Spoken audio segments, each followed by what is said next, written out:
കർത്താവിന്റെ സന്നിധിയിൽ കടന്നു വന്നിരിക്കുന്ന എല്ലാ കർത്തൃദാസന്മാർക്കും കർത്തൃദാസിമാർക്കും സഹോദരന്മാർ സഹോദരിമാർക്ക് നിസ്തുല്യനായ പാവനനായ യേശു ക്രിസ്തുവിന്റെ വന്ദിനാമത്തിൽ സ്നേഹ വന്ദനങ്ങളെ അറിയിക്കുന്നു. ഇന്നും നമ്മുടെ കർത്താവും നമ്മളോട് സംസാരിക്കും. വ്യത്യസ്തമായതും, അതെ, നമ്മൾ ഒത്തിരിയും പ്രാവശ്യം കേട്ടിട്ടുള്ളതായിരിക്കും.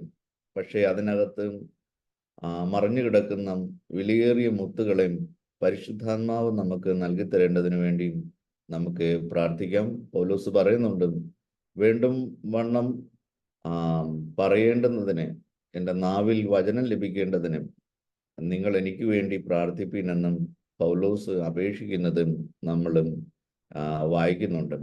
അപ്പോൾ നമ്മൾ കേൾക്കുന്നവരുടെ ആഗ്രഹം അനുസരിച്ചായിരിക്കും കർത്താവ് നമ്മളോടും സംസാരിക്കുന്നത്. ആഗ്രഹിക്കുന്ന ഹൃദയങ്ങളെ നിശ്ചയമായിട്ടും ദൈവം തൃപ്തിപ്പെടുത്തും. രക്ഷയ്ക്കുമായി വാഞ്ചിക്കുന്നവരെ ദൈവം അതിലാക്കി തീർക്കുവാൻ ഇടയായിത്തീരും.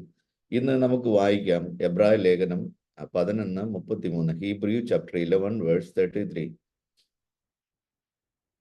സജീവ് പാസ്റ്റർ വായിക്കാമോ? അതിൻ്റെ 11:33 മുതൽ ചില ഭാഗങ്ങൾ താഴോട്ട് വായിക്കാമോ? വിശ്വാസത്താൽ അവർ രാജ്യങ്ങളെ അടക്കി, നീതി നടത്തി, വാഗ്ദത്തം പ്രാപിച്ചു, സിംഹങ്ങളുടെ വായ അടച്ചു, തീയുടെ ബലം കെടുത്തു, വാളിന്റെ വായ്ക്ക് തെറ്റി, ബലഹീനതയെ ശക്തി പ്രാപിച്ചു, യുദ്ധത്തിൽ വീരന്മാരായി തീർന്നു, അന്യന്മാരുടെ സൈന്യങ്ങളെ ഓടിച്ചു, സ്ത്രീകൾക്ക് തങ്ങളുടെ മരിച്ചവരെ ഉയർത്തെഴുന്നേൽപ്പിനാ തിരികെ കിട്ടി. മറ്റു ചിലർ ഏറ്റവും നല്ലൊരു ഉയർത്തെഴുന്നേൽപ്പ് ലഭിക്കേണ്ടതിന് ഉദ്ധാരണം കൈക്കൊള്ളാതെ ഭേദ്യമേറ്റു. വേറെ ചിലർ പരിഹാസം, ചമ്മട്ടി, ചങ്ങല, തടവ് ഇവയാലുള്ള പരീക്ഷ അനുഭവിച്ചു. കല്ലേറയിച്ചു, ഈർച്ചവാളാൽ അറുക്കപ്പെട്ടു, പരീക്ഷിക്കപ്പെട്ടു, വാളാൽ കൊല്ലപ്പെട്ടു, ജടയാടുകളുടെയും കോലാടുകളുടെയും തോൾ ധരിച്ചു. ബുദ്ധിമുട്ടും ഉപദ്രവവും കഷ്ടവും സഹിച്ചു. കാടുകളിലും മലകളിലും ഗുഹകളിലും ഭൂമിയുടെ പിളർപ്പുകളിലും വിടന്നു വലഞ്ഞു. ലോകം അവർക്ക് യോഗ്യമായിരുന്നില്ല. അവർ എല്ലാവരും വിശ്വാസത്താൽ സാക്ഷി ലഭിച്ചിട്ടും വാഗ്ദത്ത നിവൃത്തി പ്രാപിച്ചില്ല. അവർ നമ്മെ കൂടാതെ രക്ഷാപൂർത്തി പ്രാപിക്കാതിരിക്കേണ്ടതിന് ദൈവം നമുക്ക് വേണ്ടി ഏറ്റവും നല്ല ഒന്ന് മുൻകരുതി. കർത്താവിന് നന്ദിയോടെ സ്തോത്രം. നമ്മൾ അനേകം പ്രാവശ്യം വായിച്ചിട്ടുള്ള, പഠിച്ചിട്ടുള്ള ഒത്തിരിയും മെസ്സേജുകൾ നമ്മൾ ഇതിനകത്തുനിന്നും കേട്ടിട്ടുണ്ട്. ഹീറോസ് ഓഫ് ഫെയ്ത്ത്, വിശ്വാസത്തിൻ്റെ വീരന്മാരുടെ ഒരു ലിസ്റ്റ് കൊടുത്തതിന് ശേഷമായിട്ടും താഴെ കൊടുത്തിരിക്കുന്ന ചില വചനങ്ങളാണ് നമ്മൾ ഇവിടെ വായിച്ചത്. അവർ വിശ്വാസത്താൽ അവർ രാജ്യങ്ങളെ അടക്കി, അവർ നീതി നടത്തി, വാഗ്ദത്തം പ്രാപിച്ചു, സിംഹങ്ങളുടെ വായ അടച്ചു, തീയുടെ ബലം കെടുത്തു, വാളിൻ്റെ വായ്ക്ക് തെറ്റി, ബലഹീനതയിൽ ശക്തി പ്രാപിച്ചു, യുദ്ധത്തിൽ വീരന്മാരായി തീർന്നു, അന്യന്മാരുടെ സൈന്യങ്ങളെ ഓടിച്ചു, സ്ത്രീകൾക്ക് തങ്ങളുടെ മരിച്ചവരെ ഉയർത്തെഴുന്നേൽപ്പിനാൽ തിരികെ കിട്ടി, മറ്റ് ചിലർ ഏറ്റവും നല്ലൊരു ഉയർത്തെഴുന്നേൽപ്പ് ലഭിക്കേണ്ടതിനും ഉദ്ധാരണം കൈക്കൊള്ളാതെയും ഭേദ്യമേറ്റു. നമ്മൾ ഇത്രയും ഭാഗങ്ങളാണ് സാധാരണ നമ്മൾ വായിച്ച് കേൾക്കാറും അല്ലെങ്കിൽ പ്രസംഗിക്കുന്നതും. നമ്മൾ കൂടുതലും ഇത്രയും ഭാഗങ്ങളിൽ നിന്നാണ് നമ്മൾ കേൾക്കാറുള്ളത്. നമുക്കറിയാം, വിശ്വാസത്താൽ അവർ രാജ്യങ്ങളെ അടക്കി. നമുക്കറിയാം, മോശയും ജോഷുവയും കാലേബും അവരെ രാജ്യങ്ങളെ അടക്കുവാൻ ഇടയായി തീർന്നു. ഗിദയോൻ മിദ്യാന്യരെ കീഴടക്കി വാഴുവാൻ ഇടയായി തീർന്നു. ഇഫ്താഗ് അമോന്യരെയും അതിസാഹസികമായി പരാജയപ്പെടുത്തി രാജ്യം കൈക്കലാക്കുന്നതും നമ്മൾ കാണുന്നതാണ്. നമുക്കറിയാം, ദാവീദും ഫെലിസ്ത്യരെയും അമാലേക്കരെയും എദോമ്യരെയും മറ്റ് തൻ്റെ രാജ്യത്തിൻ്റെ ചേർന്നുള്ള സകല രാജ്യങ്ങളെയും അടക്കി വാഴുന്നതായിട്ടും നമ്മൾ കാണുന്നുണ്ട്. പിന്നെ സിംഹങ്ങളുടെ വായടച്ചു. സിംഹങ്ങളുടെ വായിൽ നിന്നും ദാവീദ് തെറ്റി ഒഴിയുവാൻ ഇടയായി തീർന്നു. ദാനിയേലും സിംഹത്തിൻ്റെ വായിൽ നിന്നും ഒഴിയുവാൻ ഇടയായി തീർന്നു. അതേപോലെ പത്രോസിനെയും അവർ വാളുകൊണ്ട് കൊല്ലുവാൻ വേണ്ടി പ്ലാൻ ചെയ്തിരുന്നു ഹെരോദാവ്. കാരണം അപ്പോസ്തല പ്രവൃത്തി 12-ാം അധ്യായത്തിൽ വരുമ്പോൾ യാക്കോബിനെ അവരെന്ത് ചെയ്തു? വാളുകൊണ്ട് ശിരസ് ഛേദിച്ചു. അത് കഴിഞ്ഞും അത് യഹൂദന്മാർക്ക് പ്രസാദമായി എന്ന് കണ്ടപ്പോൾ ഹെരോദാവ് എന്ത് ചെയ്തു? പത്രോസിനെ തന്നെ പിടിച്ചു.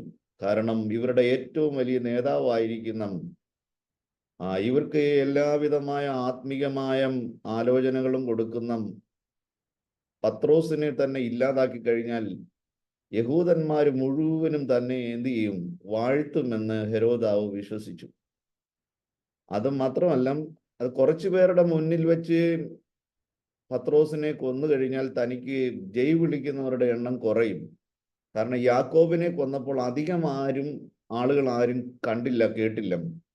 അതുകൊണ്ട് എല്ലാവരും കൂടെ കൂടി വരുന്ന ഉത്സവ ദിവസത്തിൽ വെച്ച് തന്നെ പത്രോസിനെ അവരുടെ മുമ്പിൽ നിർത്തുവാൻ വേണ്ടി എന്ത് ചെയ്തു? ഹെരോദാവ് പ്ലാൻ ചെയ്തു. അപ്പം വലിയ യഹൂദ സമൂഹത്തിന്റെ നടുവിൽ തന്നെ പത്രോസിനെ ശിരസ് ഛേദിച്ചു കഴിയുമ്പോൾ അത്രയും ജനങ്ങളുടെ കരഘോഷവും ജയ്വിളികളും തനിക്ക് അത്രത്തോളം മഹത്വം കിട്ടും എന്നുള്ള ആഗ്രഹത്തിൽ അതിസൂക്ഷ്മതയോടുകൂടെ കാരാഗൃഹത്തിൽ സൂക്ഷിച്ചുകൊണ്ടിരിക്കുമ്പോഴാണ് കർത്താവിന്റെ ദൂതൻ ഇറങ്ങി.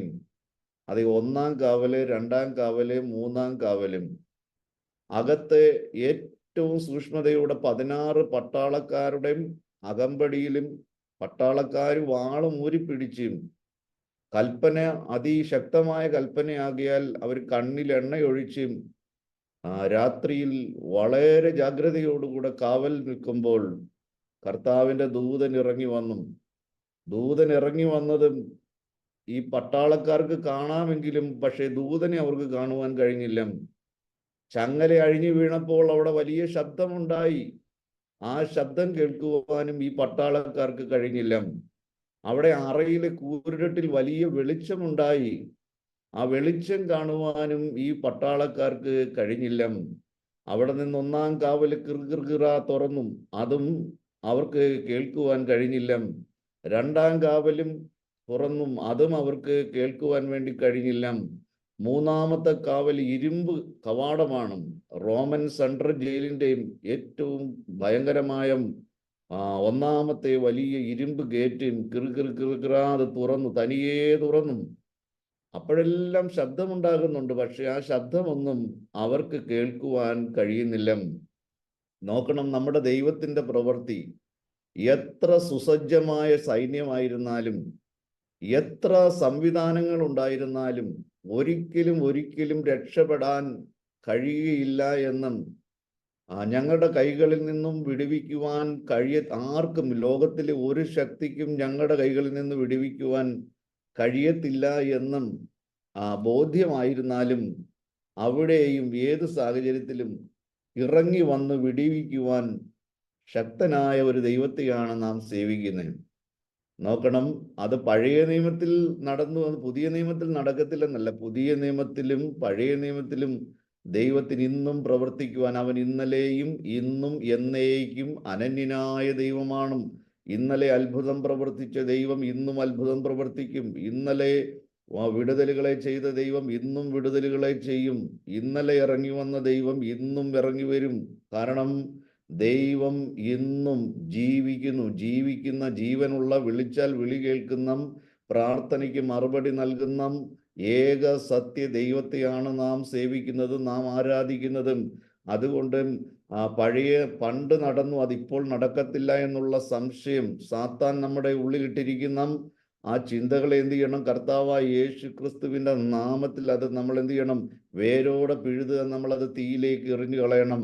വിശ്വസിക്കണം, ഇന്നും ദൈവം പ്രവർത്തിക്കും, എന്നിലൂടെ പ്രവർത്തിക്കും, എന്നെ കരങ്ങളെടുക്കും, എന്നെ ഉപയോഗിക്കും, എന്നിലൂടെ വിടുതലിന്റെ ശുശ്രൂഷകൾ നടക്കും, അത്ഭുതങ്ങളും അടയാളങ്ങളും വീര്യപ്രവൃത്തികൾ എന്നിലൂടെ നടക്കും. കർത്താവ് എന്നെ അഭിഷേകം ചെയ്യും. ഭൂമിയെ കീഴ്മേൽ മറിക്കുന്നവരുടെ കൂട്ടത്തിൽ കർത്താവ് എന്നെയും ആക്കി തീർക്കും എന്ന് നമ്മൾ വിശ്വസിക്കുകയാണെങ്കിൽ നിശ്ചയമായിട്ടും ദൈവത്തിനെ നമ്മളെ ഉപയോഗിക്കുവാൻ വേണ്ടി കഴിയും. ചിലപ്പോൾ ഒരു ദിവസം പ്രാർത്ഥന കൊണ്ട് നടന്നെന്ന് വരത്തില്ല, 2 ദിവസത്തെ പ്രാർത്ഥന കൊണ്ട് ഒരുപക്ഷെ നടന്നെന്ന് വരത്തില്ല, 3 ദിവസത്തെയോ 3 മാസത്തെയോ പ്രാർത്ഥന കൊണ്ട് നടന്നത് വരത്തില്ല. ആരെയൊക്കെ ദൈവം ഉപയോഗിച്ചിട്ടുണ്ടോ, ദീർഘനാളുകൾ അവർ ദൈവത്തിന്റെ സന്നിധിയിൽ ഇരുന്ന് ദൈവസന്നിധിയിൽ അവരെ സമർപ്പിച്ചു കഴിഞ്ഞപ്പോൾ, ദൈവം അവരെ വിശ്വസ്തരെന്ന് കണ്ടു കഴിഞ്ഞപ്പോൾ, അവരെ ഇത് ഏൽപ്പിക്കാൻ കൊള്ളാം എന്നും കർത്താവ് വിചാരിച്ചു കഴിയുമ്പോൾ, നിശ്ചയമായിട്ടും ആ ശുശ്രൂഷ, ആ വിലയേറിയ ശുശ്രൂഷ നോക്കണം. വിലയേറിയതിനെ പ്രാപിക്കുവാൻ നമുക്ക് വിലപ്പെട്ടതെന്ന് പറയുന്ന പലതും നമ്മൾ ത്യജിക്കുവാൻ തയ്യാറാകണം. അങ്ങനെ നമുക്ക് വിലപ്പെട്ടതെന്ന് പറയുന്നത് ത്യജിക്കുവാൻ നമ്മൾ തയ്യാറാകുമ്പോൾ, നിശ്ചയമായിട്ടും വിലമതിക്കുവാൻ കഴിയാത്തത് ഏറ്റവും വിലയേറിയതും കർത്താവ് നമുക്ക് തരുവാൻ വേണ്ടി ഇടയായിത്തീരും. സിംഹങ്ങളുടെ വായടച്ചു. നമുക്കറിയാം, ദാനിയേലിനെ സിംഹത്തിന്റെ വായിൽ നിന്ന് വിടുവിക്കുവാൻ ഇടയായിത്തീർന്നു. ദാവീദിനെ സിംഹത്തിന്റെ കൈകളിൽ നിന്നും കരടിയുടെ കൈകളിൽ നിന്നും കർത്താവ് വിടുവിക്കുവാൻ ഇടയായിത്തീർന്നു. വേറെ ആരെയെങ്കിലും കുറിച്ച് നമുക്ക് സിംഹത്തിന്റെ കയ്യിൽ നിന്നും വിടുവിക്കപ്പെട്ടതായിട്ട് നമുക്ക് തിരുവചനത്തിൽ നിന്നും അറിവ് നമുക്ക് ലഭിക്കുന്നില്ല. ബലഹീനതയിൽ ശക്തി പ്രാപിച്ചു. നമുക്കറിയാം, ശിംശോൻ വളരെ തളർന്നു പോയി, ക്ഷീണിച്ചു പോയി. വെള്ളം കിട്ടാതെ ദാഹം സഹിക്കാൻ മേലാതെ വണ്ണം താൻ വീണ് തളർന്നു പോകുമെന്നും വിചാരിച്ചപ്പോൾ സാംസൺ ബലഹീനതയിൽ ശക്തി പ്രാപിക്കുന്നതായിട്ട് നമ്മൾ കാണുന്നുണ്ട്. യുദ്ധത്തിൽ വീരന്മാരായി തീർന്നു. യോശുവ വീരരായി തീരുന്നതും നമ്മൾ കാണുന്നുണ്ട്. അന്യന്മാരുടെ സൈന്യത്തെ അവർ ഓടിച്ചു കളഞ്ഞു. ഒത്തിരിയും പേരും അന്യന്മാരുടെ സൈന്യത്തെ ഓടിച്ചു കളഞ്ഞതായിട്ട് നമ്മൾ കാണുന്നു. സ്ത്രീകൾക്ക് തങ്ങളുടെ മരിച്ചവരെ ഉയർത്തെഴുന്നേൽപ്പിനാൽ തിരിച്ചു കിട്ടും. എത്ര സ്ത്രീകൾക്കും മരിച്ചവരെ ഉയർത്തെഴുന്നേൽപ്പിനാൽ തിരിച്ചു കിട്ടി. നമുക്കറിയാം, ഏലിയാവിലൂടെ അതേ സാറാഫാത്തിലെ വിധവയുടെ മകനെ തിരിച്ചു കിട്ടി. ഏലിശയ്ക്ക് ശൂനേംകാരത്തി ആടെ മകനെ തിരിച്ച് ലഭിക്കുവാനിടയായി തീർന്നു. അങ്ങനെ ചില ലിമിറ്റഡ് ആയിട്ട് ചില പ്രിയപ്പെട്ടവർ കാണും അവരുടെ മരിച്ചവരെ എന്ത് ചെയ്തതും തിരികെ ലഭിക്കുവാനിടയായി തീർന്നതും. കർത്താവും നൈലിലെ വിധവയുടെ മകനെ ഉയർപ്പിക്കുന്നത് നമ്മൾ കാണുന്നു. അങ്ങനെ വളരെ കുറച്ച് ആളുകളെയാണ് മരിച്ചവർക്ക് തങ്ങളുടെ വിധവകൾക്കും അവരുടെ സ്ത്രീകൾക്ക് തങ്ങളുടെ മരിച്ചവരെ എന്ത് ചെയ്തു ഉയർത്തെഴുന്നേൽപ്പിനാൽ അവർക്ക് തിരികെ ലഭിക്കുവാനിടയായി ചേർന്നു. എന്നാൽ ഇവിടെ ഇത്രയും ഭാഗങ്ങൾ നമ്മൾ കാണുമ്പോൾ ഇവിടെ എല്ലാം 1, 2, 3 കാര്യങ്ങൾ മാത്രമാണ് നമ്മൾ കാണുന്നത്. അതിൽ കൂടുതലായിട്ടുള്ള കാര്യങ്ങളൊന്നും നമ്മൾ ഇവിടെ കാണുന്നില്ല. എന്നാൽ അടുത്തതായിട്ട് നമ്മൾ വായിക്കുന്നത്, മറ്റു ചിലർ ഏറ്റവും നല്ല ഒരു ഉയർത്തെഴുന്നേൽപ്പ് ലഭിക്കേണ്ടതിന് ഉദ്ധാരണം കൈക്കൊള്ളാതെയും ഭേദ്യമേറ്റും. ഉദ്ധാരണം, അപ്പൊ അവരുടെ മുമ്പിലുള്ള ചോദ്യം ഇതാണ്, ഉദ്ധാരണം വേണം, ഭേദ്യമേൽക്കണം എന്ന് പറഞ്ഞാൽ ഒരു വലിയ അത്ഭുതത്തിലൂടെ വിടുതൽ വേണമോ? വീണ്ടും അവർക്ക് ജീവിക്കുവാനുള്ള ദൈവം അവർക്ക് വേണ്ടി പ്രവർത്തിച്ചവർക്ക് ജീവിക്കണമോ? അതോ അവരെ എന്ത് ചെയ്യണം? അതോ അവരെ ഭേദ്യമേൽക്കണം? ഈ രണ്ടിൻ്റെയും മുമ്പിൽ അവർ നിൽക്കുമ്പോൾ ഉദ്ധാരണം വേണോ, ഭേദ്യമേൽക്കണം? അവരെന്ത് ചെയ്തു? ധൈര്യത്തോടെ പറഞ്ഞു, ഞങ്ങൾക്ക് ഉദ്ധാരണം വേണ്ട, ഞങ്ങൾ ഭേദ്യമേൽക്കുവാൻ, ഞങ്ങൾ മരിക്കുവാൻ, ഞങ്ങൾ ജീവനെ ത്യജിക്കുവാൻ, കൊടുക്കുവാൻ ഞങ്ങൾ തയ്യാറാണ്. നോക്കണം, മഹിമ കണ്ടവനും കർത്താവിൻ്റെ മഹത്വം കണ്ടവർക്കും ഇതൊന്നും എന്തല്ല, ഒരു വിഷയമല്ല. എപ്പോഴും നമ്മൾ ഓർക്കണം, ഈ ഭൂമിയിലല്ല നമ്മുടെ ജീവിതം. നിത്യതയ്ക്ക് വേണ്ടിയുള്ള ഒരുക്കമാണ് ഈ ഭൂമിയിൽ നടക്കേണ്ടുന്നത് എന്ന് നമുക്കറിയാം. പല പ്രാവശ്യം നമ്മളത് പറയാറുണ്ട്, എംഫസൈസ് ചെയ്ത് പറയാറുണ്ട്. നിശ്ചയമില്ലാത്ത ഈ ഭൂമിയിലെ ധനത്തിലല്ല. ദൈവത്തിന്റെ വചനം പറയുന്നു, ഈ ഭൂമിയും അതിന്റെ പണിയും എന്ത് ചെയ്യും? അഴിഞ്ഞു പോകും. ഇവിടെ നമുക്ക് നിലനിൽക്കുന്ന നഗരങ്ങൾ ഒന്നും തന്നെ ഇല്ല. ദൈവം തീക്ക് വേണ്ടി ഈ ഭൂമിയെ സൂക്ഷിച്ചിരിക്കുകയാണ്. ഭൂമി നിന്ന് കത്തുമെന്ന് ദൈവത്തിന്റെ വചനം പറയുന്നു. വീണ്ടും നമ്മൾ വായിക്കുന്ന, ഈ ലോകത്തിന്റെ മുമ്പാകെ ഉന്നതമായത് ദൈവത്തിന്റെ മുമ്പാകെ അറപ്പാണെന്ന് കർത്താവ് പറയുന്നു. നമുക്ക് ഉന്നതമായി തോന്നുന്നത് പലതും ദൈവത്തിന്റെ മുമ്പാകെ അറപ്പും വെറുപ്പും ഉളവാകുന്നതാണെന്നാണ് ദൈവത്തിന്റെ വചനം. നമ്മൾ ലോകം ത്യജിച്ചവരാണ്. നമുക്ക് ഈ ലോകവുമായിട്ട് യാതൊരു അറ്റാച്ച്മെന്റുകളും ഉണ്ടാകുവാൻ പാടില്ല. ലോകസ്നേഹം ദൈവത്തോട് ശത്രുത്വമാണ്. വ്യഭിചാരിണികളായി ഉള്ളവരെ എന്നാണ് യാക്കോബ് അപ്പോസ്തലൻ പറയുന്നത് ലോകസ്നേഹത്തെക്കുറിച്ച്. എന്ന് പറഞ്ഞാൽ നമ്മൾ ഈ ലോകത്തിൽ നിന്ന് വേർപെട്ടവരാണ്. We are the separated people of God. We are the selected people of God. We are the chosen generation. We are the peculiar people of God. We are the citizen of heaven. നമ്മുടെ മേലുള്ള വിളിയെന്ന് പറയുന്നത് പരമവിളിയാണ്.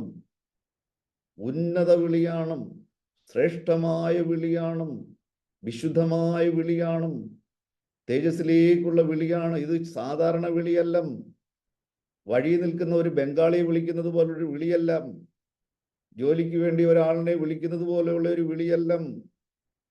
നോക്കണം, ഈ വിളിയുടെ ആ ആഴം എത്രയാണെന്ന് നമ്മൾ അറിയണം. ഇത് പരമവിളിയാണ്, ഇത് ഉന്നത വിളിയാണ്, ഇത് ശ്രേഷ്ഠ വിളിയാണ്, ഇത് സ്വർഗീയ വിളിയാണ്. It's a most high calling, it's heavenly calling, it's a divine calling.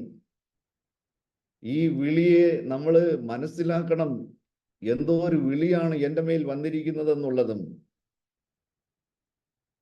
ഞാൻ ഇങ്ങനെ കേട്ടു, വാജ്പേയി ഇന്ത്യയുടെ പ്രൈം മിനിസ്റ്റർ ആയിരിക്കുമ്പോൾ അന്ന് ഒരു കോളേജിലെ ക്ലാസ്സിൽ പഠിപ്പിച്ചുകൊണ്ടിരുന്ന അബ്ദുൽ കലാം എന്ന് പറയുന്ന ISROയുടെ ചെയർമാൻ, അദ്ദേഹം റിട്ടയർഡായി. അദ്ദേഹം ഒരു ക്ലാസ്സിൽ പഠിപ്പിച്ചുകൊണ്ടിരിക്കുമ്പോൾ ഒരു ഫോൺ കോൾ വന്നു ആ കോളേജിലെ പ്രിൻസിപ്പൽക്കും. അദ്ദേഹം ചെന്ന് അറ്റൻഡ് ചെയ്യുമ്പോൾ മറുഭാഗത്ത് ഇന്ത്യയുടെ പ്രൈം മിനിസ്റ്ററാണ്. അദ്ദേഹം പറയുകയാണ്, നിങ്ങളെ ഇന്ത്യയുടെ പ്രൈം മിനിസ്റ്ററായി, ഇന്ത്യയുടെ പ്രസിഡന്റായിട്ട് ഞങ്ങൾ നോമിനേറ്റ് ചെയ്യാൻ വേണ്ടി പോകുന്നു. Are you willing? നോക്കണം, അദ്ദേഹം അത് എഴുതുമ്പോഴേ എന്ത് പറയണം എന്ത് പറയണ്ട, ഒരു പ്രത്യേകമായ ഒരു കോരിത്തരിപ്പ്, ഒരു പ്രത്യേകമായ അനുഭൂതി. താൻ ഒരിക്കലും പ്രതീക്ഷിച്ചില്ല, ഒരിക്കലും താൻ ചിന്തിച്ചില്ല ഇങ്ങനെ ഒരു വിളി പ്രൈം മിനിസ്റ്റർ അടൽ ബിഹാരി വാജ്പേയിയിൽ നിന്നും തനിക്ക് ഇങ്ങനെ ഡയറക്റ്റ് ലഭിക്കുമെന്നും. താന് കുറച്ച് നിമിഷങ്ങൾ ആൻസർ കൊടുക്കുവാൻ കഴിയാതെ വണ്ണം താനിങ്ങനെ നിൽക്കുവാൻ ഇടയായി തീർന്നു. നോക്കണം, അദ്ദേഹത്തിന് 5 വർഷങ്ങൾ പ്രസിഡന്റ് ആകുവാനുള്ള ഒരു വിളി, ഇന്ത്യയിലെ ഏറ്റവും പ്രഥമ പൗരനാകുവാനുള്ള ഒരു വിളി, ഇന്ത്യയിലെ ജനങ്ങളാൽ തെരഞ്ഞെടുക്കപ്പെട്ട പ്രൈം മിനിസ്റ്ററും അധികാരമുള്ള പ്രൈം മിനിസ്റ്റർ തന്നെ വിളിക്കുമ്പോൾ ആ വിളി ഒരു ചെറിയ വിളിയല്ല. ആ കോള്, ആ ടെലിഫോൺ കോളിനും മറ്റുള്ള ഒരു കോളിനെ പോലെയുള്ള ഒരു ടെലിഫോൺ കോൾ അല്ല, ഒരു വിളിയല്ല. അത് തൻ്റെ ജീവിതത്തിലെ ഏറ്റവും വലിയൊരു വിളിയാണ്. അത് മാത്രമല്ല, ഇന്ത്യയിലെ ഏതൊരു മനുഷ്യന് ലഭിക്കാവുന്നതിൽ വെച്ച് ഏറ്റവും വലിയൊരു വിളിയാണ് അദ്ദേഹത്തിന് ലഭിക്കുവാൻ ഇടയായി തീർന്നത്. പ്രിയപ്പെട്ടവരെ, അദ്ദേഹം ആ കോള് ലഭിച്ചു കഴിഞ്ഞപ്പോൾ ശബ്ദിക്കുവാൻ കഴിയാതെ വണ്ണം ഒരു നിമിഷം താൻ ഏതോ ഒരു പ്രത്യേക നിർവൃതിയിലും ഒരു പ്രത്യേക അനുഭൂതിയിലും ആൻസർ പോലും കഴിയാതെ വണ്ണം താനെ ഒരു നിമിഷം സൈലന്റ് ആയി പോകുവാനിടയായി തീർന്നു. നോക്കണം, നമ്മളെ കുറിച്ചുള്ള വിളി, നമ്മൾ ആരാണ് എന്നുള്ള വിളി, നമ്മളെ വിളിച്ചിരിക്കുന്നതും വെറും അടൽ ബിഹാരി വാജ്പേയി എന്ന് പറയുന്ന മൂക്കിൽ വെറും ശ്വാസമുള്ള ഒരു മനുഷ്യനല്ല. ഇന്ന് എനിക്ക് തോന്നുന്നു വാജ്പേയി അദ്ദേഹം മരിച്ചുപോയി എന്നാണ് ഞാൻ വിചാരിക്കുന്നത്.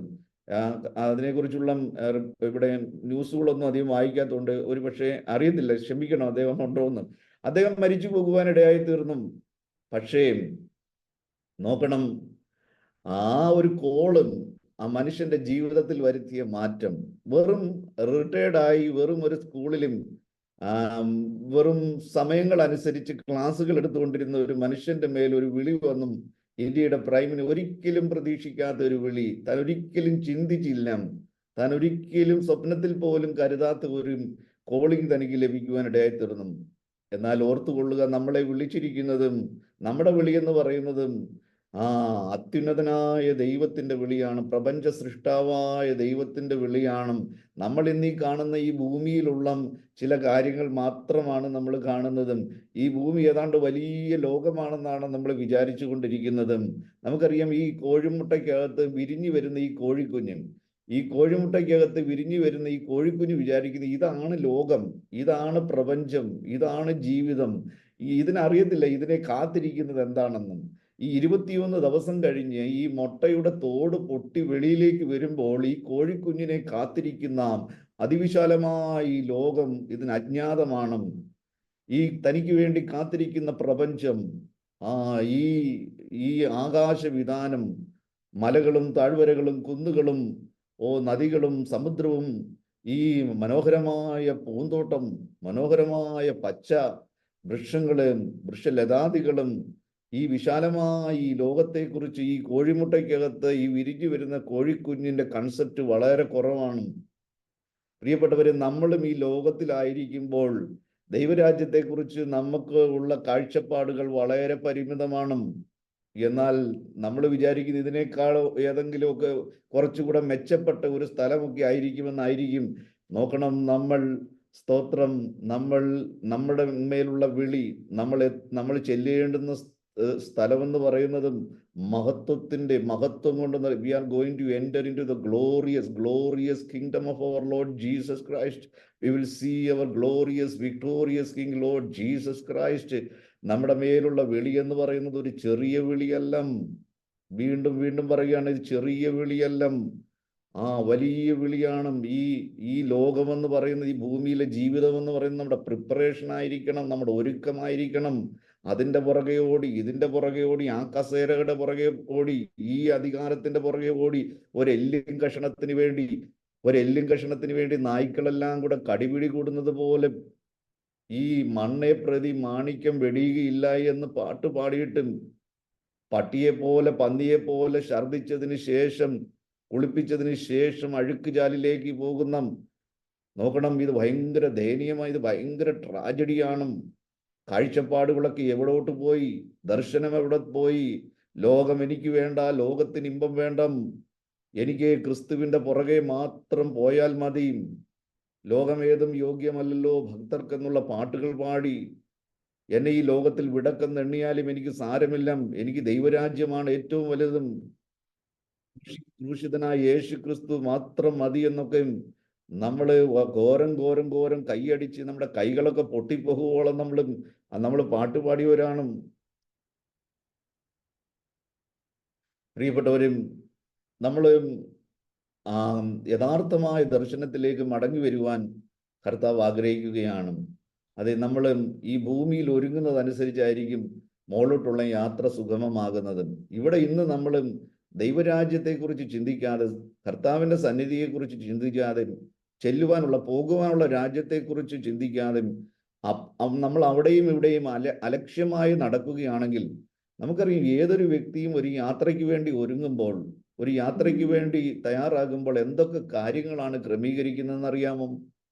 അതിനി ചെറിയ യാത്രയാണെങ്കിലും അത് വലിയ യാത്രയാണെങ്കിലും, നോക്കണം, തീർച്ചയായിട്ടും അത് ട്രെയിനിലുള്ള യാത്രയാണെങ്കിലും ഫ്ലൈറ്റിലുള്ള യാത്രയാണെങ്കിലും വിദേശങ്ങളിലേക്ക് പോകുന്ന യാത്രയാണെങ്കിലും എന്തോരം നോക്കണം. നമ്മൾ ചങ്ങനാശ്ശേരിയിൽ നിന്നും തിരുവല്ലയിൽ വരെ പോകുന്ന കാര്യത്തെക്കുറിച്ചല്ല പറയുന്നതും, നമ്മൾ കേരളത്തിൽ നിന്ന് കർണാടക വരെ പോകുന്ന കാര്യത്തെക്കുറിച്ചല്ല പറയുന്നതും, നമ്മൾ കേരളത്തിൽ നിന്ന് ഡൽഹിയിലേക്ക് പോകുന്ന കാര്യമല്ല ഈ പറയുന്നതും. ഇതും ഒരു വിദേശ യാത്രയാണ്. ഒരു വിദേശ യാത്രയ്ക്ക് വേണ്ടി ഒരുങ്ങുമ്പോൾ നമ്മൾ എന്തൊക്കെ കാര്യങ്ങളാണ് നമ്മൾ ക്രമീകരിക്കേണ്ടുന്നതും ദിവസങ്ങൾക്ക് മുമ്പ് തന്നെ നമ്മൾ എന്ത് ചെയ്യും? മേക്ക് ഷുവർ ആക്കും. ഭാര്യ ഓർമ്മിപ്പിച്ചുകൊണ്ടേയിരിക്കും പല കാര്യങ്ങളും.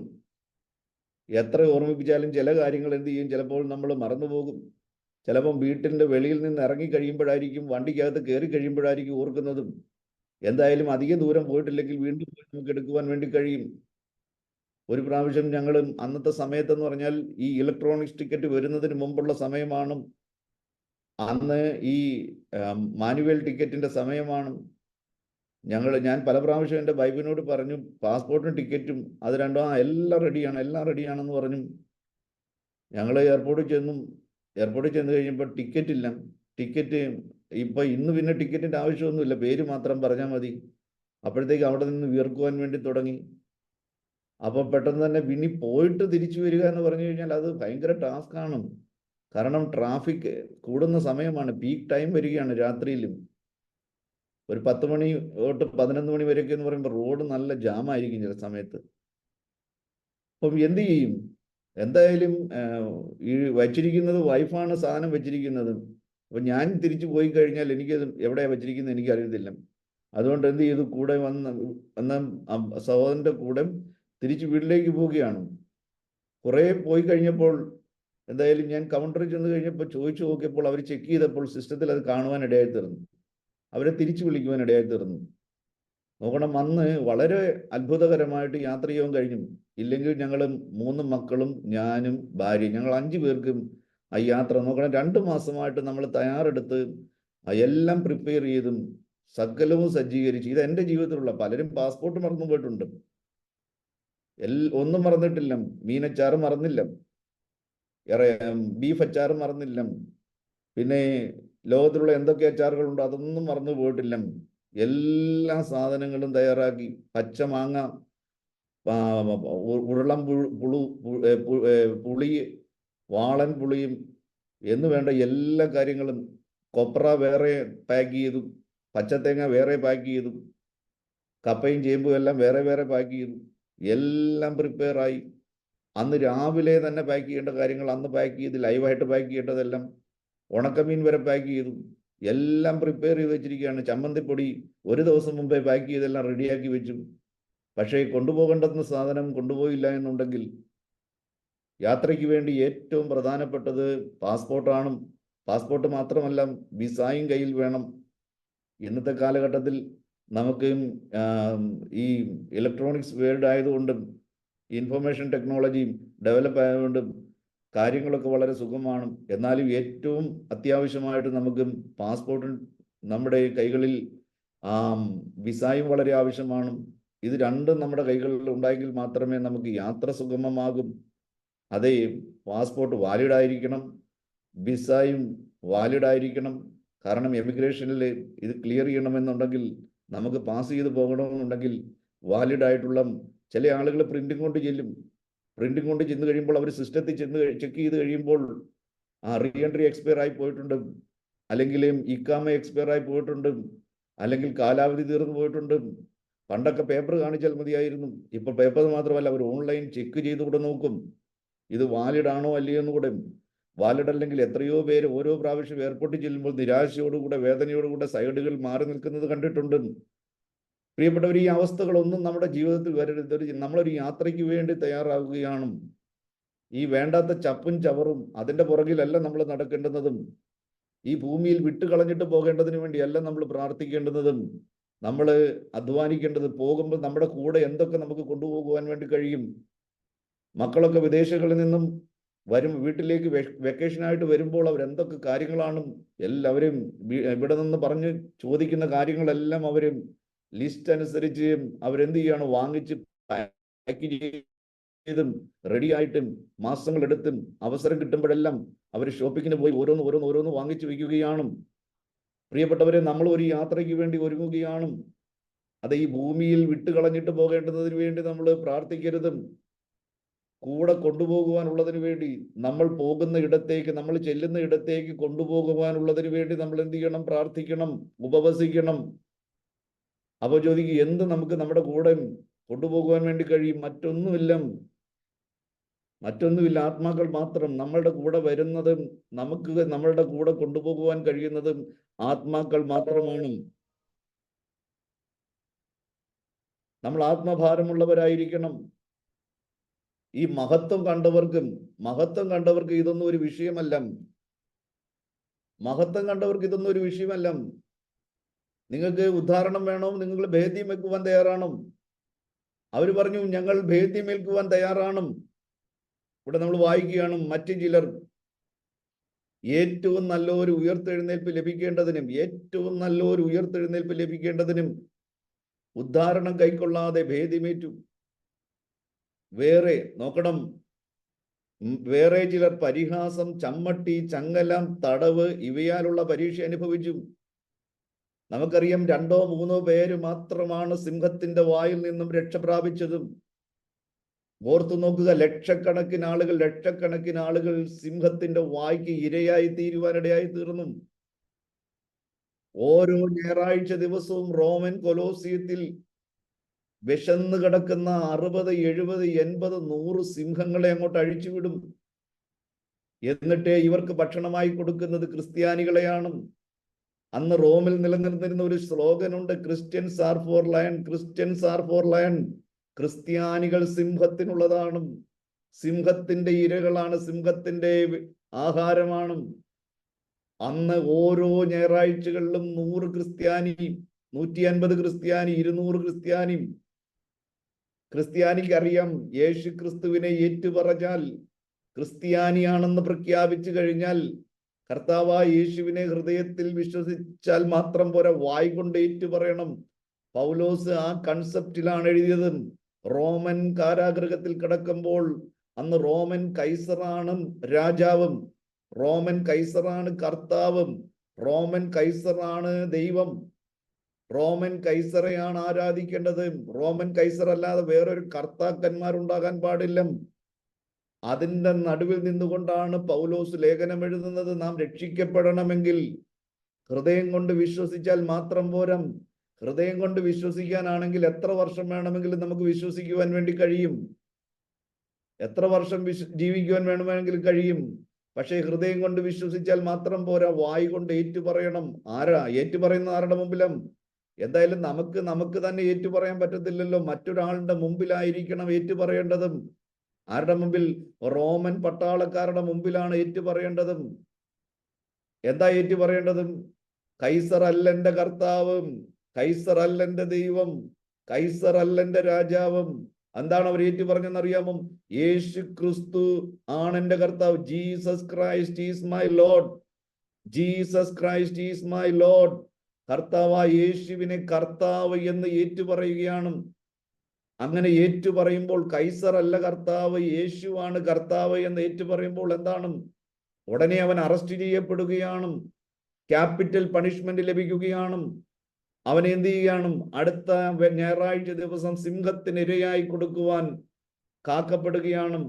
പക്ഷെ ക്രിസ്ത്യാനിക്ക് എന്തില്ല? വിഷമമില്ല, വേദനയില്ല. സിംഹത്തിന് ഇരയായി തീരുമെന്നറിഞ്ഞിട്ടും ക്രിസ്ത്യാനികൾ കുറയുന്നില്ല. ഓരോ ആഴ്ച കഴിയും തോറും ക്രിസ്ത്യാനികളുടെ എണ്ണം കൂടി വരികയാണ്. എന്താണ് ഇതിന്റെ രഹസ്യം? അവർക്കൊരു കാര്യം മനസ്സിലായി, ഉദ്ധാരണത്തെക്കാൾ ഭേദ്യമേൽക്കുന്നത് നല്ലതാണ്. നല്ലൊരു ഉദ്ധാരണം അവർക്ക് ലഭിക്കും. ഈ ഭൂമിയിലുള്ള അല്പനിമിഷത്തേക്കുള്ള ഒരു ഉദ്ധാരണമല്ല, മറിച്ച് നിത്യയുഗം കർത്താവിന്റെ സന്നിധിയിൽ വാഴുമെന്നുള്ള വലിയൊരു പ്രത്യാശ, അവരുടെ ഹൃദയത്തിൽ ഒരു വലിയ വിശ്വാസം. മരിക്കുന്നത് ലാഭമാണ് എന്നും, മരിക്കുന്നത് ലാഭമാണ്. പ്രിയപ്പെട്ടവരെ, ഇന്ന് പലർക്കും വേണ്ടി മരിക്കുന്നവരുണ്ട്. മാവോയിസ്റ്റുകൾ ആയിരക്കണക്കിന് മാവോയിസ്റ്റുകളാണ്. ഇന്ത്യയിലെ വനാന്തരങ്ങളിൽ ലക്ഷക്കണക്കിന് മാവോയിസ്റ്റുകളാണ്. അവരുടെ ജീവിതം വളരെ ദുസ്സഹമാണ്. ഈ കൊടുങ്കാട്ടിൽ, ഈ വന്യജീവികളുടെ നടുവിലും, പാമ്പിന്റെയും സിംഹത്തിന്റെയും കടുവയുടെയും ആനയുടെയും നടുവിലും ഒരു സംവിധാനങ്ങളും അവർക്കില്ല, കിടക്കുവാൻ ഒരിടമില്ല.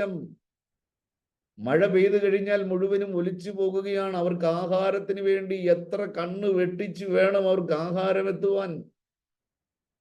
സുഭിക്ഷമായി വെളിയിലുള്ളവർ ജീവിക്കുമ്പോൾ അവർക്ക് സുഭിക്ഷമായി ജീവിക്കുവാൻ കഴിയത്തില്ല. നാട്ടിലുള്ളവർക്ക് ഇഷ്ടമുള്ളത്, അവരുടെ വായിക്ക് രുചികരമായിട്ടുള്ളത് അവർക്ക് കഴിക്കുവാൻ കഴിയുമ്പോൾ ഈ കാട്ടിലുള്ളവർക്കും അവർക്ക് സുഭിക്ഷമായി അവരുടെ ഇഷ്ടപ്രകാരം ഒന്നും കഴിക്കുവാൻ, അവരുടെ ജീവിതം വളരെ ദുസ്സഹമാണെങ്കിലും ഒരു പ്രത്യാശാസ്ത്രത്തിന് വേണ്ടി ഈ മാവോയിസ്റ്റുകൾ ലക്ഷക്കണക്കിന് ആളുകളാണ് ഈ കൊടുങ്കാട്ടിൽ കിടക്കുന്നത്. അവരുടെ ജീവിതം ഹോമിക്കുവാൻ വേണ്ടി എന്ത് ലഭിക്കും? അവർക്ക് എന്ത് ലഭിക്കും? രാഷ്ട്രീയ പാർട്ടികൾക്ക് വേണ്ടി പണ്ട് മരിക്കുന്നവരുടെ എണ്ണം വളരെ കൂടുതലായിരുന്നു. അവർക്ക് എന്ത് ലഭിച്ചു?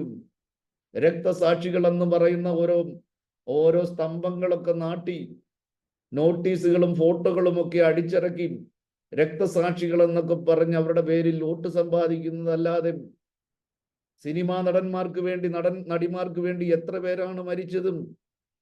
തമിഴ്നാട്ടിലെ ഈ ജയലളിത, നമുക്കറിയാം എത്ര കൊള്ള നടത്തിയ ഒരു സ്ത്രീ, എത്ര ധൂർത്തും എത്ര അഴിമതിയും നടത്തിയ ഒരു സ്ത്രീ. ആ സ്ത്രീ മരിച്ചപ്പോൾ 72 പേരാണ് ആത്മഹത്യ ചെയ്തത്. MGR മരിക്കുമ്പോൾ എണ്ണമൊന്നുമില്ല, അന്ന് പത്രമൊന്നും വളരെ, അന്ന് റിപ്പോർട്ടുകളൊക്കെ വളരെ കുറവായിരുന്നു. ആയിരക്കണക്കിന് ആളുകളാണ് മരിച്ചത്.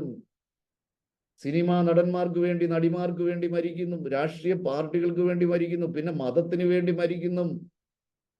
അത് ബില്ലാടന് വേണ്ടി മരിക്കുവാൻ, ഇന്നും ബില്ലാടന് വേണ്ടി മരിക്കുവാൻ എത്രയോ ലക്ഷങ്ങളാണ് തയ്യാറായി നിൽക്കുന്നതും മതത്തിന് വേണ്ടി. പക്ഷേ എന്ത് ലഭിക്കും? വ്യാജമായ പൊള്ളയായ വാഗ്ദത്തങ്ങൾ. സ്വർഗം ലഭിക്കും, 72 കന്യകമാരായ തുടുത്തം മാർവിടമുള്ളം, അഴകാർന്ന കണ്ണുള്ളം, എന്ന് വേണ്ട വർണ്ണനകളുടെ ബഹളമാണ്. ഇതൊക്കെ ലഭിക്കുമെന്ന് പ്രലോഭിപ്പിച്ച് വ്യാജമായി വാഗ്ദത്തങ്ങൾ നൽകി മതത്തിന് വേണ്ടി പൊട്ടിത്തെറിക്കുവാൻ, വാളെടുക്കുവാൻ, കുത്തിക്കീറുവാൻ എത്ര ലക്ഷം ആളുകളാണ് തയ്യാറായി നിൽക്കുന്നതെന്നറിയാമോ? എന്നാൽ എന്ത് ലഭിക്കും? എന്നാൽ നമ്മുടെ പ്രത്യാശ എന്ന് പറയുന്നതും ആ പ്രത്യാശയെല്ലാം പലപ്പോഴും ഞാൻ പറയും, ഈ ലോകത്തിലുള്ള ഒരു ഭീകരൻ പൊട്ടിത്തെറിക്കുമ്പോൾ വെറും 2-3 പേര് മാത്രമാണ് മരിക്കുന്നതെങ്കിൽ അവർക്ക് ഒരു സന്തോഷവും ലഭിക്കത്തില്ല.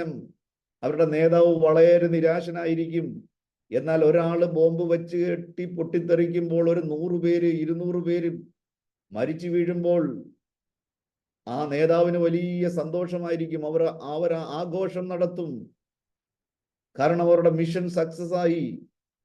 ഞാൻ വീണ്ടും ചോദിക്കുകയാണ്, നിരപരാധികളെ കൊന്നിട്ട് മോളോട്ട് ചെല്ലുമ്പോൾ സ്വർഗം കൊടുക്കുന്ന ദൈവം ദൈവമാണോ?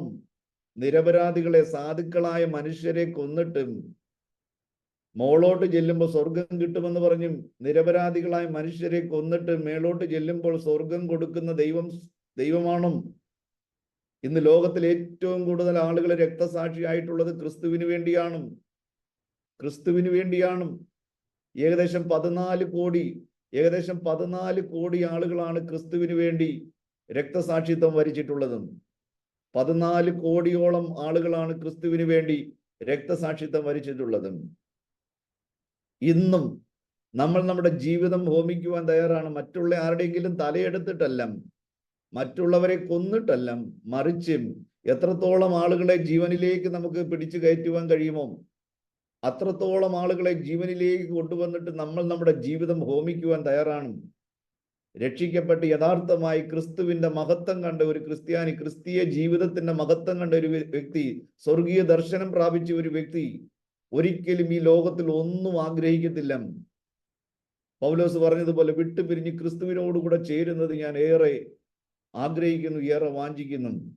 നമ്മുടെ ദർശനം വേറെയാണ്, നമ്മുടെ കാഴ്ചപ്പാട് വേറെയാണ്, നമ്മുടെ പഠിപ്പിക്കലുകൾ വേറെയാണ്, നമ്മുടെ വിശ്വാസ പ്രമാണം വേറെയാണ്. നമ്മൾ തയ്യാറാണ്.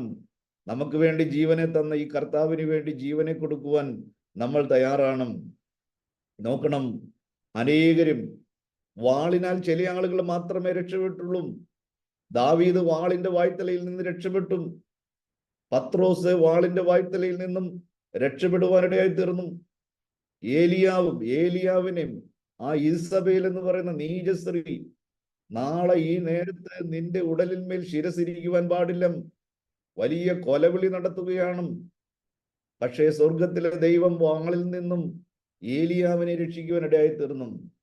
വളരെ ചുരുക്കം ആളുകൾ മാത്രമാണ് വാളിന്റെ കൈകളിൽ നിന്ന് രക്ഷപ്പെട്ടതും. എന്നാൽ മറുവശത്ത് നമ്മൾ നോക്കുമ്പോൾ 100 കണക്കിന്, 1000 കണക്കിന്, ലക്ഷക്കണക്കിന് ആളുകൾ വാളിനാൽ ഛേദിക്കപ്പെടുവാനിടയായി തീർന്നു. അവരോട് ചോദിക്കുന്ന ഒരു ചോദ്യം, നിങ്ങൾക്ക് ഭേദ്യമേൽക്കണോ അതോ ഉദ്ധാരണം വേണം? അവര് പറയുന്നു, ഞങ്ങൾക്ക് ഉദ്ധാരണം വേണ്ട, ഞങ്ങളെ ഈർച്ചവാളിനാൽ അറുത്തു കൊള്ളുക, ഞങ്ങളെ തീയിലിട്ട് ഹോമിച്ചു കൊള്ളുക, നിങ്ങൾ ഞങ്ങളുടെ ശിരസ് ഛേദിച്ചു കൊള്ളുക. അതെ, നിങ്ങൾക്ക് ഞങ്ങളുടെ ദേഹത്തെ മാത്രമേ കൊല്ലുവാൻ വേണ്ടി കഴിയത്തുള്ളൂ, എന്നാൽ ഞങ്ങളുടെ ആത്മാവിനെ തൊടുവാൻ നിങ്ങൾക്ക് കഴിയുകയില്ല. ദൈവത്തിന്റെ വചനം പറയുന്നു, അതേ, ദേഹത്തെ കൊല്ലുവാൻ, ശരീരത്തെ കൊല്ലുവാൻ കഴിയുന്നവരെ നിങ്ങൾ എന്ത് ചെയ്യണ്ട? നിങ്ങൾ ഭയപ്പെടേണ്ട.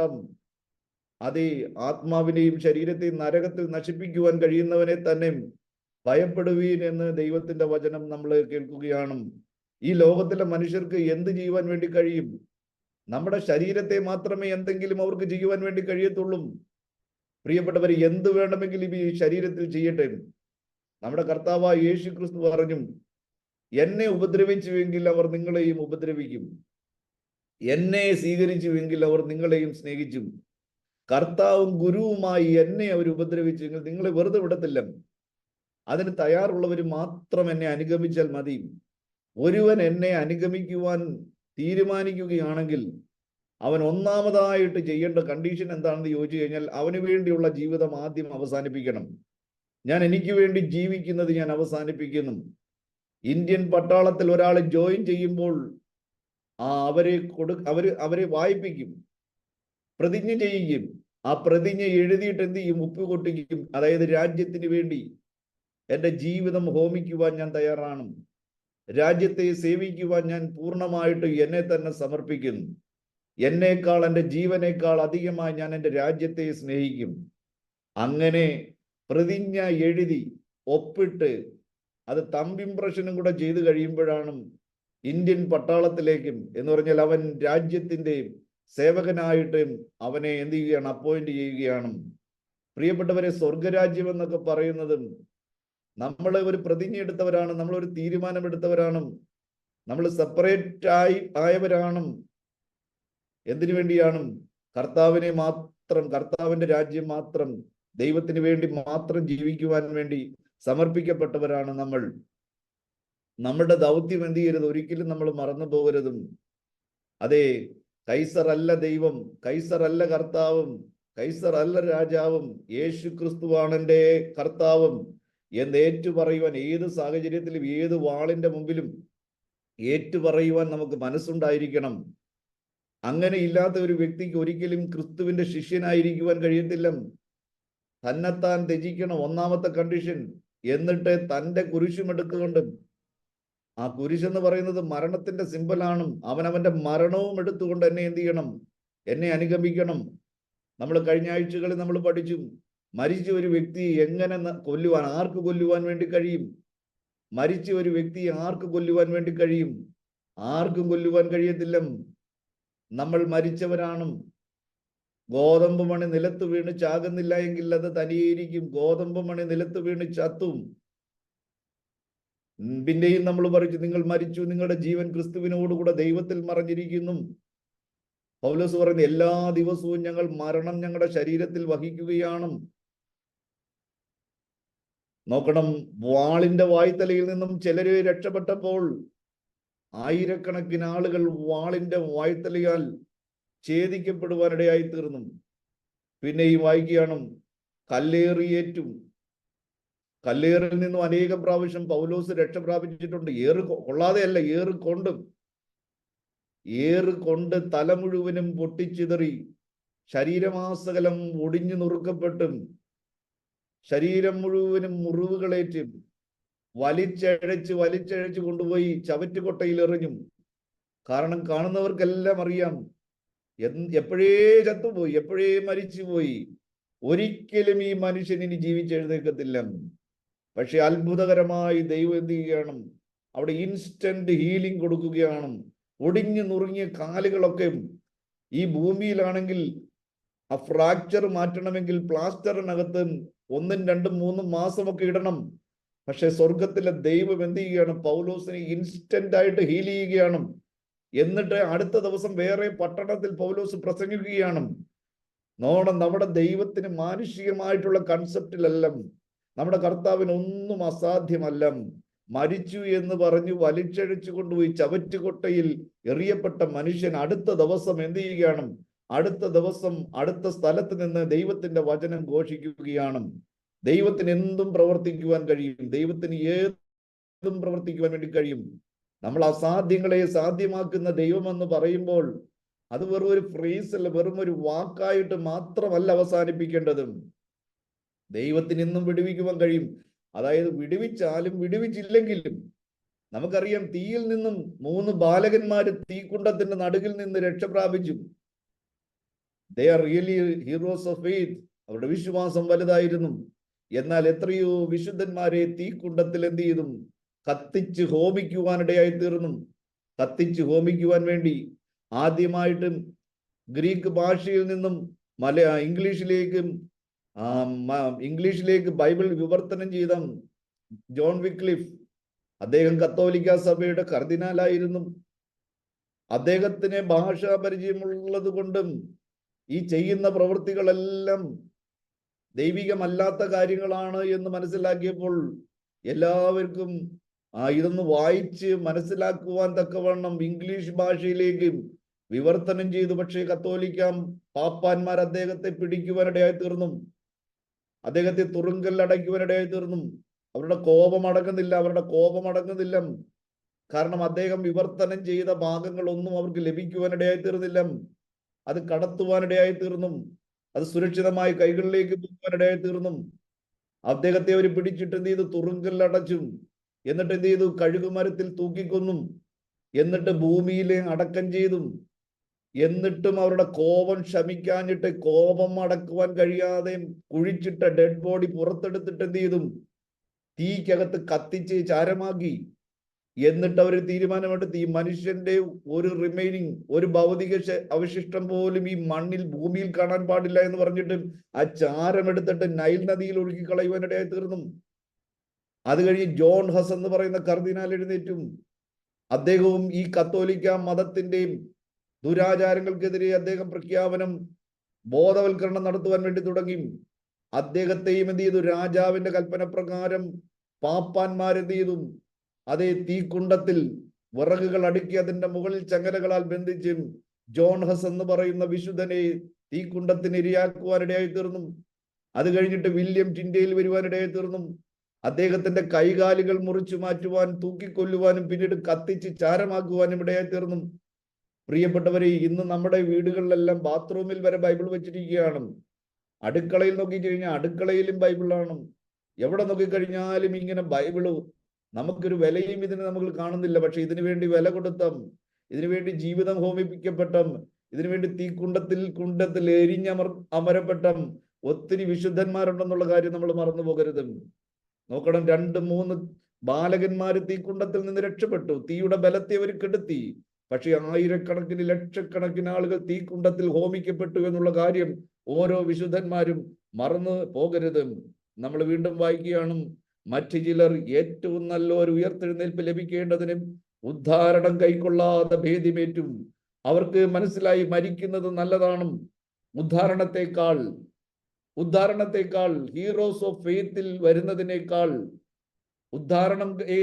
ഉദ്ധാരണമേൽക്കാതെ ഭേദ്യമേൽക്കുവാൻ അവർ തയ്യാറായി. വേറെ ചിലർ പരിഹാസം, ചമ്മട്ടി, ചങ്ങലം, തടവ് ഇവയാലുള്ള പരീക്ഷ അനുഭവിച്ചു. ഇന്നും ചൈനീസ് തടവറയിൽ ലക്ഷക്കണക്കിന് ഭക്തന്മാര് കിടക്കുന്നുണ്ട്. ഇന്നും ഇറാനിലെ തടവറകളിൽ അതിക്രൂരമായിട്ടുള്ള പീഡയാണ്. ഇന്ത്യൻ ജയിലുകളിലും മറ്റ് വേറെ ഏതെങ്കിലും രാജ്യങ്ങളിലുള്ള തടവ് പോലെയല്ല, അതിക്രൂരമായ പീഡയാണ്. ചൈനീസ് ജയിലുകളിൽ ചൈനീസ് വിശുദ്ധന്മാര് അനുഭവിക്കുന്ന പീഡകൾ ചെറിയ പീഡകളല്ല. ഒരു ദയവില്ലാതെ കാലുകളൊക്കെ തല്ലി ഒടിക്കുക, ഇരിക്കുന്നിടത്ത് നിന്ന് എഴുന്നേൽക്കുവാൻ കഴിയാതെ, മലമൂത്ര വിസർജനം വരെ ആ ചെറിയ സെല്ലുകളിൽ. അത്ര ക്രൂരമായിട്ടാണ് ചൈനയിൽ പീഡിപ്പിക്കുന്നത്. ചൈനയിൽ മനുഷ്യാവകാശമില്ലാത്തത് കൊണ്ടും ഹ്യൂമൻ റൈറ്റ്സ് ഇല്ലാത്തത് കൊണ്ടും ഏകാധിപത്യമായതുകൊണ്ടും ചോദിക്കാനും പറയാനും ഒന്നും അവിടെ ആരുമേ ഇല്ല. എന്നിട്ടും അവരെന്ത് ചെയ്യുന്നില്ല? പതറുന്നില്ല. അവര് ധീരതയോടെ, ധൈര്യത്തോടുകൂടെ അവരുടെ വിശ്വാസം ത്യജിക്കുവാൻ അവർ തയ്യാറല്ല. അവരുടെ സ്മോൾ ഗ്രൂപ്പ് ലീഡറെ കുറിച്ചുള്ള ഇൻഫോർമേഷൻ കൊടുക്കുവാൻ ചെറിയ വിശ്വാസി പോലും തയ്യാറല്ല.